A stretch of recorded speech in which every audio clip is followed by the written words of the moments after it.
गणतंत्र दिवस परेड में उत्तराखंड की झांकी को मिला पहला स्थान। सीएम धामी ने अपने निर्देशन में तैयार कराई थी झांकी। सीएम धामी बोले, ये उपलब्धि हमारे लिए गौरवशाली।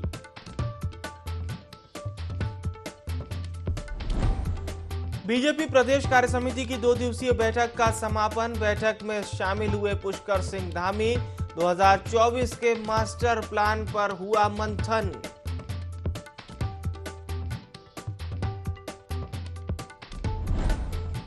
जोशीमठ आपदा के बीच भाजपा प्रदेश अध्यक्ष महेंद्र भट्ट का बड़ा बयान। कहा, माओवादी ताकतें खराब कर रही हैं माहौल। सरकार जोशीमठ के मुद्दे को लेकर पूरी तरह से गंभीर।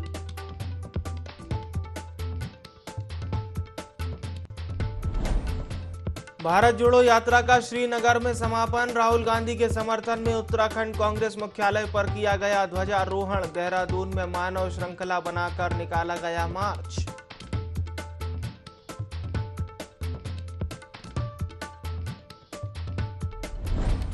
मैदान से लेकर पहाड़ तक बारिश और बर्फबारी से लुढ़का पारा। भारत चीन सीमा पर आया एवलांच। अलर्ट मोड में आपदा प्रबंधन विभाग।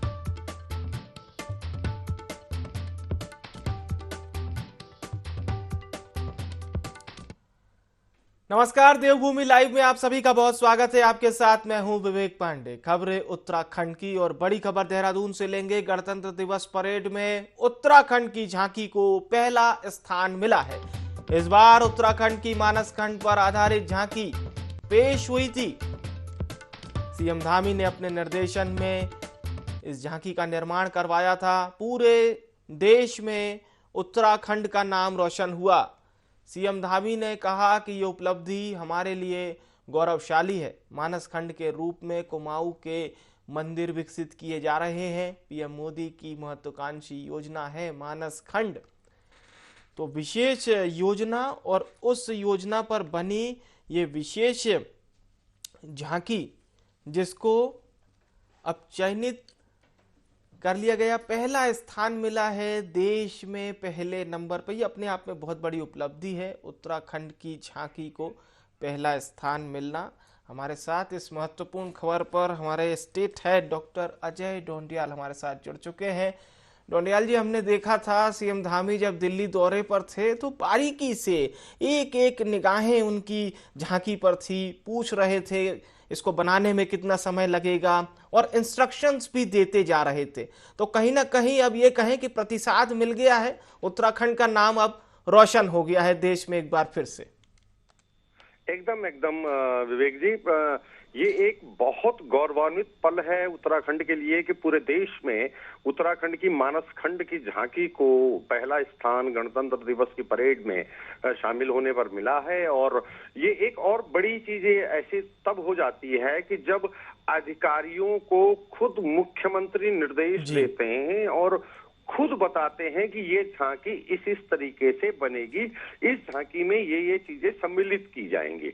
अपना निर्देशन ये एक बिल्कुल एक फिल्मी निर्देशन भी होता है कि फिल्में कैसे हिट होती हैं, निर्देशक की वजह से हिट होती हैं।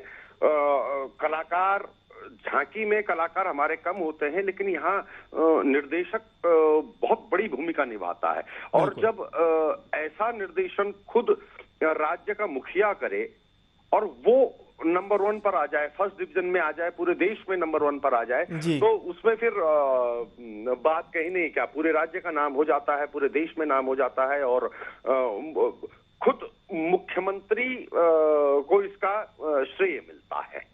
बिल्कुल बिल्कुल।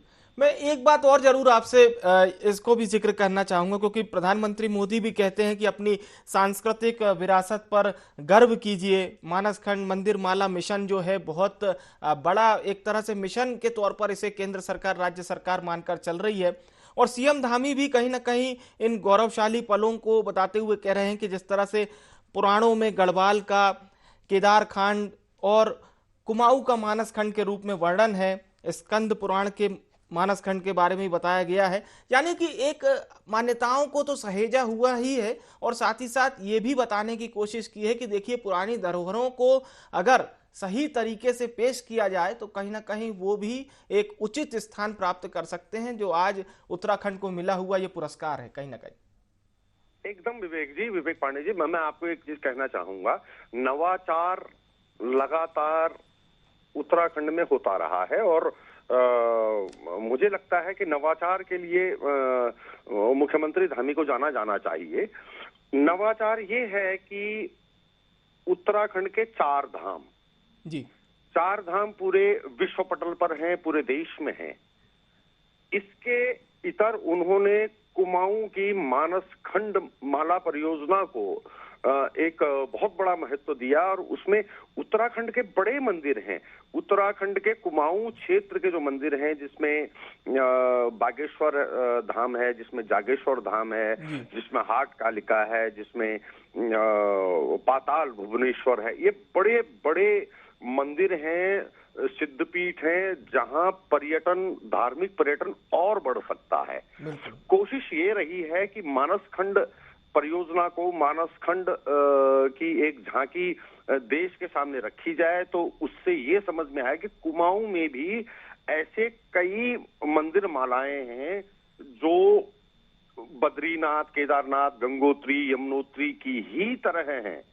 उनको बढ़ा करके वहां का एक धार्मिक पर्यटन और बढ़ जाएगा, तो ये पूरे उत्तराखंड के लिए एक बहुत ही महत्वपूर्ण चीज होगी और बहुत लाभदायक चीज होगी। बिल्कुल बिल्कुल, बहुत ही दूरगामी सोच है। बहुत बहुत धन्यवाद अजय ढोंडियाल जी हमारे साथ जुड़ने के लिए। और हम हमारे दर्शकों को ये भी बताना चाहते हैं कि सीएम धामी ने ही मानस खंड झांकी का सुझाव भारत सरकार को दिया था, ये सुझाया था मुख्यमंत्री पुष्कर सिंह धामी ने, जो विषय है मानस खंड उसे लेकर।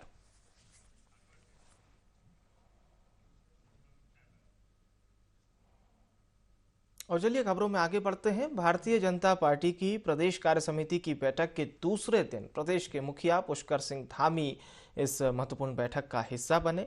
इस दौरान सीएम धामी ने कहा कि सरकार की योजनाओं को लोगों के बीच में पहुंचाने का रोड मैप तैयार किया जाएगा। उन्होंने साथ ही साथ कहा कि पार्टी की रीति और नीति को जनता तक कैसे पहुंचाया जाए, इसे लेकर बैठक में महत्वपूर्ण चर्चा हुई।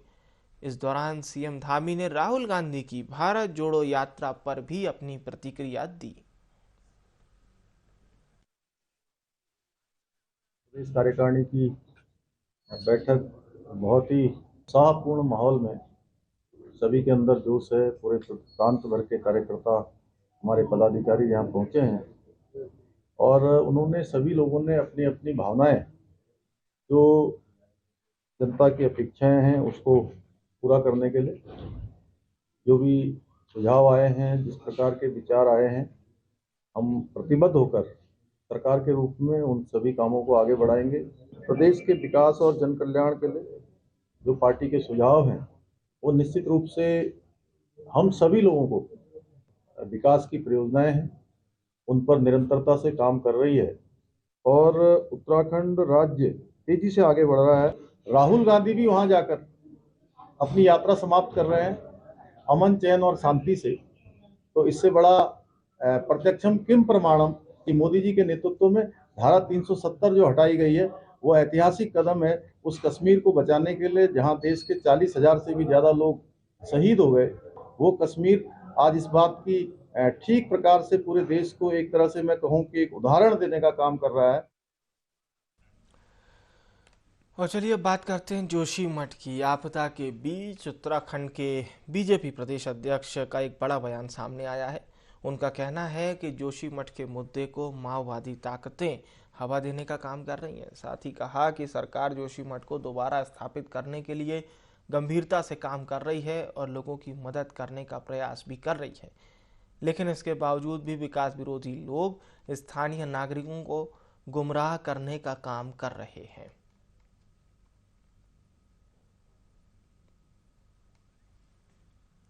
जोशीमठ के विषय को इंगित किया है। जोशीमठ क्योंकि धार्मिक क्षेत्र होने के साथ साथ सामरिक दृष्टि से महत्वपूर्ण क्षेत्र है और वहां पर जो मेरी जानकारी में है कि वामपंथी संगठन उस क्षेत्र के इस धार्मिक यात्रा को, साहसिक पर्यटन की यात्रा को प्रभावित करने का प्रयास कर रहे हैं। वहां की जनता के अंदर भय का वातावरण तैयार कर रहे हैं और मैं कह सकता हूं जहां सरकार प्रत्येक प्रभावित व्यक्ति को उसकी मदद करने के लिए कटिबद्ध है, उनकी समस्याएं सुन रही है और क्योंकि सीमावर्ती क्षेत्र है इसलिए ये विषय इसलिए उठता है कि आखिरकार नेशनल इशू एक क्षेत्र विशेष में आपदा आती है, कोई जब पहली बार है, कोई जनहानि नहीं हुई है, इसको इस प्रकार से इशू बनाकर आप सीमा के अंदर क्या मैसेज देना चाहते हैं, वहां की धार्मिक यात्रा को क्यों प्रभावित करना चाहते हैं, वहां के साहसिक पर्यटन को प्रभावित करना चाहते हैं, इसलिए मैंने इस विषय को इंगित किया। उत्तराखंड में लगातार पेपर लीक और भ्रष्टाचार के मामले बढ़ते जा रहे हैं, जिसको लेकर गुज्जू न्याय समिति 31 जनवरी को एक यात्रा प्रारंभ करने जा रही है। समिति के सदस्यों का कहना है कि जिस प्रकार से उत्तराखंड में महिलाओं के साथ बदसलूकी, पेपर मांग मामले और युवाओं के साथ बीजेपी सरकार खिलवाड़ कर रही है, जिसके लिए गोलजू न्याय समिति के द्वारा एक यात्रा 31 जनवरी को शुरू होगी और साईकाल बुद्ध पार्क में इसका समापन होगा।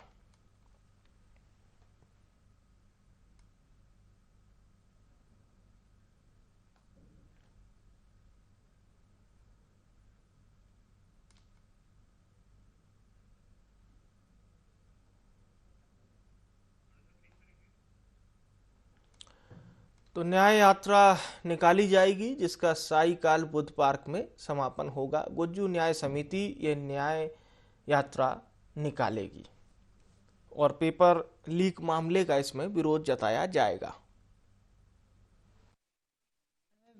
दिन प्रतिदिन पेपर लीक होते जा रहे हैं और उसमें दोषियों को सजा नहीं हो पा रही है। लगातार देखिए आप, लगातार पेपर पे पेपर लीक हो जा रहा है। युवा बेरोजगार है, युवा को रोजगार नहीं मिल पा रहा है और जब कभी रोजगार का अवसर आता है, युवा पेपर देने जाता है तो पेपर देने के दूसरे दिन उसे पता चलता है कि ये पेपर लीक हो चुका है और उसकी कार्रवाई उत्तराखंड सरकार कर रही है, प्रदेश सरकार कर रही है, मगर अभी तक का किसी भी दोषी को कोई सजा नहीं हुई है। प्रदेश का आक्रोशित युवा, प्रदेश का जागरूक वर्ग 31 तारीख को बुद्ध पार्क पर एकत्रित होकर न्याय के देवता गोलजू महाराज के वहां तक का पदयात्रा निकालकर अपने लिए न्याय की गुहार लगाने के लिए 31 तारीख को आ रहा है और उसी के संदर्भ में ये कार्यक्रम रखा गया है। उसी के संदर्भ में हम सभी लोग यहाँ पर एकत्रित हुए। प्रदेश के सारे राजनीतिक, गैर राजनीतिक और सामाजिक संगठन और जिनका जमीर जिंदा है आज प्रदेश में, जो उनकी बेटियों के साथ हो रहा है, चाहे अंकिता भंडारी हो, प्रिया नेगी हो या कोई और हो, तो आज प्रदेश की महिलाएं, प्रदेश के युवा पेपर लीक से त्रस्त हैं और बाकी जगह आप देखिए कि जगह जगह आंदोलन चल रहे हैं। आज युवा प्राइवेट नौकरी में जाता है तो प्राइवेट नौकरियों में शोषण होता है, आज अगर वो सरकारी नौकरी की तैयारी करने जाता है तो पेपर लीक हो जाता है। तो मैं पूछना चाहूँगा कि युवा जाएगा कहाँ? क्या आत्महत्या कर ले युवा इस स्थिति में? ऐसी स्थिति में अगर युवा आत्महत्या करता है तो उसका जिम्मेदार कौन होगा? ये प्रदेश सरकार होगी, पूरा सिस्टम होगा। तो हम जा रहे हैं गोलजू दरबार, जिसमें हम लोग प्रदेश के सभी लोगों की अर्जी हम गोलजू दरबार में लगाए। जोशीमठ के दूरस्थ वन पंचायतों के ग्रामीणों को आजीविका से जोड़ने की पहल की जा रही है। अलकनंदा भूमि संरक्षण वन प्रभाग यहाँ विशेष कार्य कर रहा है।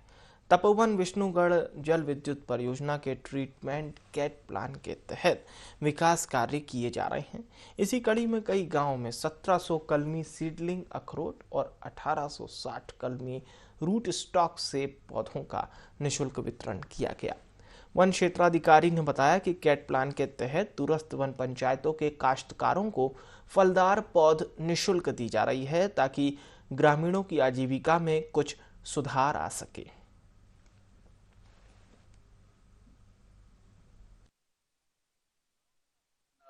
वन प्रभाग जोशीमठ के द्वारा यहाँ पे निःशुल्क सेब और अखरोट के पौधे वितरण किए गए। आज काफी खुशी की बात है कि यहाँ पे निःशुल्क पेड़ पौधे लगाए जा रहे हैं, जिसमें कि शुद्ध वातावरण के अनुसार भी और जो यहाँ पे भूमि कटाव होता है उसके लिए यहाँ पे निःशुल्क पेड़ वितरण किए जा रहे हैं ग्राम सभा किमाना में। और चलिए हल्द्वानी की बात करते हैं। हेड़ा खान सिमलिया मार्ग भूस्खलन के चलते पिछले 3 महीने से बंद है, जिसके चलते लोगों को परेशानियों का सामना करना पड़ रहा है। पूर्व दर्जा राज्य मंत्री हरीश पनेरू के नेतृत्व में 120 गांव के जनप्रतिनिधियों ने लोक निर्माण विभाग का घेराव कर बंद मार्ग खोलने की मांग की है। इस दौरान जनप्रतिनिधियों की अधिकारियों के साथ तीखी नोकझोंक भी हुई। प्रदर्शनकारियों का कहना है कि हम चेतावनी देने आए हैं, अगर जल्द खड़ा खान मार्ग नहीं खोला गया तो घेराबंदी, तालाबंदी और उग्र आंदोलन भी किया जाएगा। इसका मामला सीधा सीधा है, पीडब्ल्यूडी विभाग भ्रष्टाचार में मस्त है अधिकारी और सरकार पूरे भ्रष्टाचार में मस्त है, जनता के सुख दुख से कोई लेना देना नहीं। हम 1 घंटे से हैड़ा खान शिमलिया जो मार्ग है वो पिछले 3 महीने से बंद है। हम लगातार उसका स्थायी हल खोजने की मांग कर रहे हैं और अधिकारी कह रहे हैं कि हम जो है हमने आपकी आवाज़ नहीं सुनी। हम 1 घंटे से चिल्ला रहे हैं, तो निश्चित रूप से मुझे ऐसा लगता है कि सब लापरवाह हैं। अंधेर नगरी चौपट राजा है और इसके लिए जो है जनता को सड़कों पर उतरना पड़ेगा। आज हम चेतावनी के रूप में आए, अगला कदम हमारा पीडब्ल्यूडी विभाग को बंद करो, यहाँ ताले डालो का कार्यक्रम। लोग यहाँ पे आए हैं, प्रतिनिधिमंडल उस क्षेत्र का आया है, इनकी चिंता बिल्कुल वाजिब है, इनकी चिंता कहीं से गलत नहीं है। और जो 120 या 180 गांवों की बात कह रहे हैं बिल्कुल सत्य है, इसमें कहीं कोई गलती बात नहीं है। और जो बात ये कह रहे हैं कि अगर बरसात होगी ऐसी स्थितियां आ सकती हैं, तो इसको विभाग भी इसके प्रति चिंतित है पूरी तरीके से। और जहां तक विभाग के कार्यों की बात है कि विभाग ने क्या काम किया है, तो विभाग ने इसके लिए 3 विकल्प लिए थे। एक तो हैड़ा खान का एक पैदल मार्ग है ऊपर से, जो जहाँ पे रोड टूटी हुई है उसके ऊपर से एक पैदल मार्ग था, उसको डीएम साहब के भी संज्ञान में है, उसको ठीक कराया गया। दूसरा विजयपुर पहाड़ पानी एक कनेक्टिविटी देने के लिए वो किया गया। और तीसरा जमरानी रौसीला। 3 हमने मार्ग ऐसे किए जिससे कि वो क्षेत्र की आबादी वहाँ से अनकनेक्टेड ना रहे। और जैसे ही हमको उसमें अगर मान लो कोई अप्रूवल मिलता है तो कार्रवाई आगे की कर दी जाएगी। चंपावत में यातायात नियमों का उल्लंघन करने वालों पर पुलिस ने शिकंजा कसा है। यातायात पुलिस ने नियम तोड़ने वालों के खिलाफ अब ऑनलाइन चालानी करने की तैयारी भी कर ली है, जिसके लिए प्रशासन ने मशीनों से लैस नया आधुनिक इंटरसेप्टर वाहन शामिल किया, जिसके जरिए ओवर स्पीडिंग, ट्रिपल राइडिंग, बिना हेलमेट बाइक चलाने वालों के खिलाफ ऑनलाइन कार्रवाई की जा सकेगी। पुलिस ऑपरेशन क्षेत्राधिकारी ने बताया है कि पुलिस अधीक्षक ने यातायात पुलिस को आधुनिक इंटरसेप्टर सौंप दिया है। वाहन है वो बहुत ही तकनीकी रूप में वो काफ़ी एडवांस्ड है। और जो ट्रैफिक संबंधित जो भी लोग ट्रैफिक के नियम तोड़ते हुए पाए जाएंगे हमारे जनपद चंपावत में, उनके खिलाफ सख्त से सख्त कार्रवाई की जाएगी। और उसमें ये बहुत इम्पोर्टेंट टूल साबित होगा हमारा जो इंटरसेप्टर वाहन है।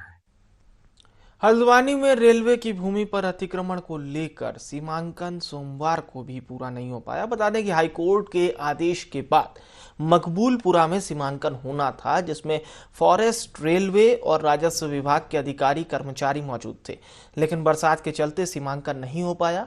वहीं उप जिलाधिकारी मनीष कुमार ने बताया कि मंगलवार को फिर से सीमांकन किया जाएगा। स्थानीय निवासियों का कहना है कि जिस प्रकार से जिलाधिकारी ने एक सहमति बनाई, जहां सभी सदस्यों की निगरानी में सीमांकन पूरा किया जा रहा है।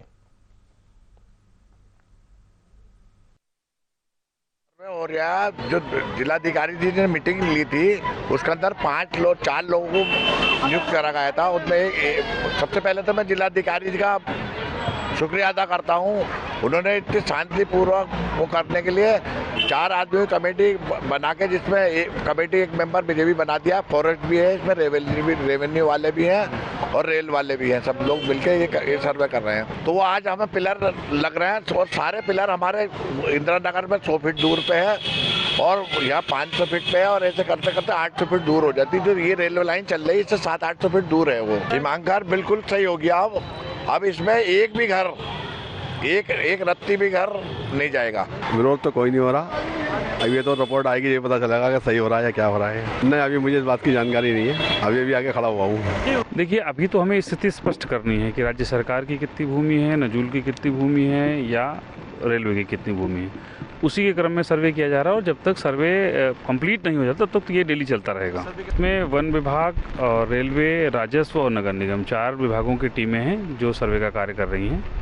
और पुलिस व्यवस्था की जहाँ तक बात है वो ठीक है और कहीं कोई ऐसी बात नहीं, सभी लोग सहयोग कर रहे हैं। स्थिति जांचने के लिए अगर कोई भी सर्वे किया जाता है तो सभी लोगों को ये अच्छी बात है और सभी लोग इस पर सहमत भी हैं, संतुष्ट भी हैं और सहयोग भी कर रहे हैं। हरिद्वार के रावली महदूद में बिजली के खंभे की चपेट में आने से एक गाय की मौत हो गई। स्थानीयों का कहना है कि इससे पहले भी इस तरह की घटनाएं हो चुकी हैं, जिसको लेकर विद्युत विभाग को भी सूचित किया जा चुका है। बावजूद इसके विद्युत विभाग ने अभी तक कोई संज्ञान नहीं लिया।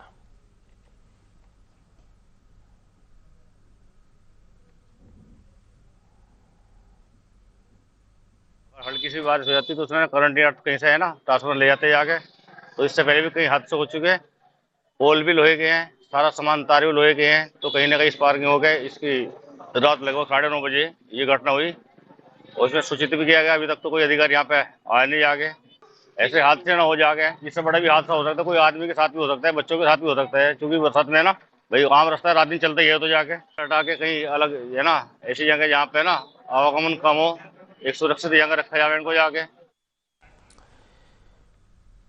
चंपावत के बाराकोट ब्लॉक के चौमेल में गुलदार ने आतंक मचा रखा है। चौमेल के बलसों में घर के आंगन में खेल रहे बच्चों पर अचानक गुलदार ने हमला कर दिया। हमले में 12 वर्षीय बालक आयुष घायल हो गया। ग्रामीणों ने वन विभाग से गुलदार को पकड़ने और छात्र को मुआवजा देने की मांग की है।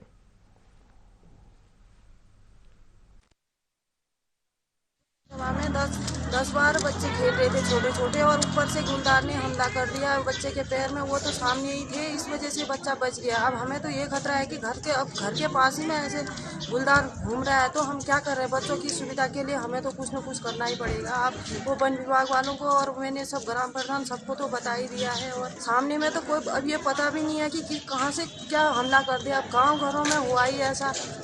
की ओलसू गाँव में चौमेल में छोटे छोटे बच्चे खेल रहे हैं, ऐसे गुलदार आ जा रहे हैं। इसके लिए प्रशासन ने मतलब सुविधा करनी चाहिए। गरीब लोग हैं, इतना कष्ट हो रहा है बच्चे को।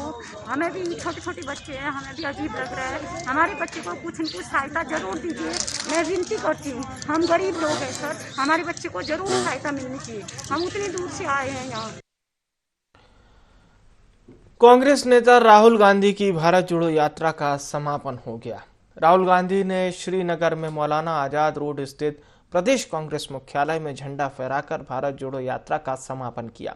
वहीं उत्तराखंड में भी सद्भावना और एकजुटता दर्शाने के उद्देश्य से कांग्रेस नेता और कार्यकर्ताओं ने प्रदेश मुख्यालय देहरादून में ध्वजारोहण किया, जिसके बाद पार्टी कार्यकर्ता और नेताओं ने कांग्रेस मुख्यालय से गांधी पार्क तक मानव श्रृंखला बनाकर महात्मा गांधी के शहादत दिवस पर उनकी प्रतिमा पर श्रद्धा सुमन अर्पित किए और श्रद्धांजलि अर्पित की।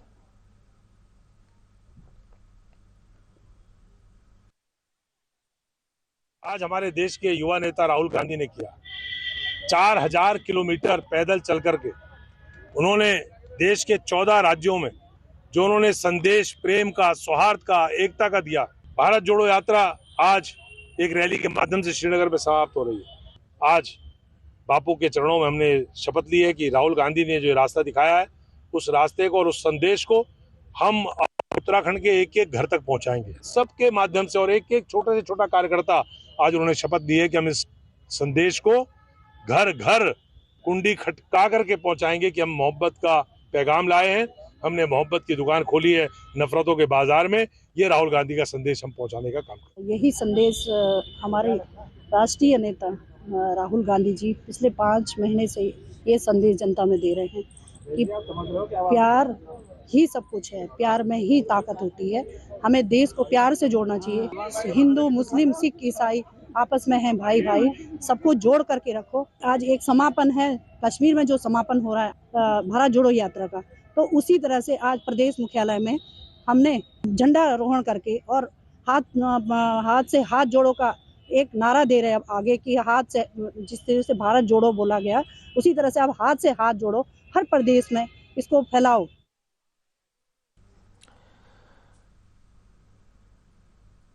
और देवभूमि लाइव में फिलहाल के लिए इतना ही। मुझे आने विवेक को दीजिए इजाजत। नमस्कार।